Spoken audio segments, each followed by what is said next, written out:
जळगाव जिल्ह्यातील चोपडा शहरासह तालुक्यामध्ये मार्च महिन्याच्या पहिल्याच आठवड्यात उन्हाचा पारा वाढतोय।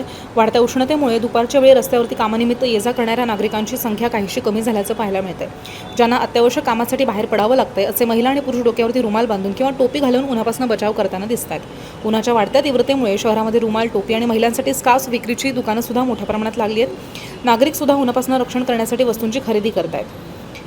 तापमान वाढत चालल्यामुळे रुमाल आणि टोपी आणि स्कार्फच्या विक्रीमध्ये वाढ झाली आणि येणाऱ्या काळात उष्णता आणखी वाढल्यास ग्राहकांची संख्या वाढेल असंही सांगण्यात येते।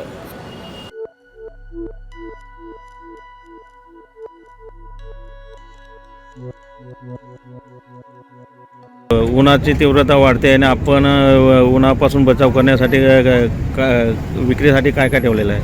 आपल्या दुकानावर स्पेशल कॉटन रुमाल, कॅप, हात रुमाल, लेडीज स्टॉल, लेडीज रुमाल सर्व प्रकारचे रुमाल आपल्याकडे उपलब्ध आहे। सध्या त्यांची किंमत कशी आहे आणि गेल्या वर्षापेक्षा यावर्षी काय भाववाढ झाली आहे का? ती आहे सध्या मागच्या 2-4 वर्षापासून भाववाढ नाही झाली आहे, रेट स्थिर आहे सध्या। आता उन्हाचा पारा वाढतोय तर ग्राहक येत आहेत का घ्यायला?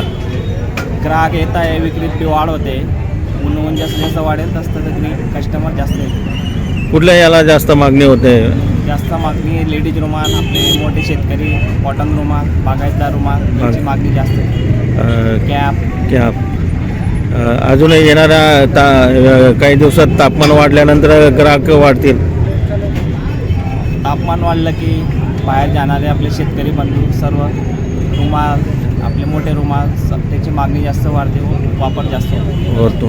काय नाव दादा आपलं? माझे नाव राहुल चौधरी।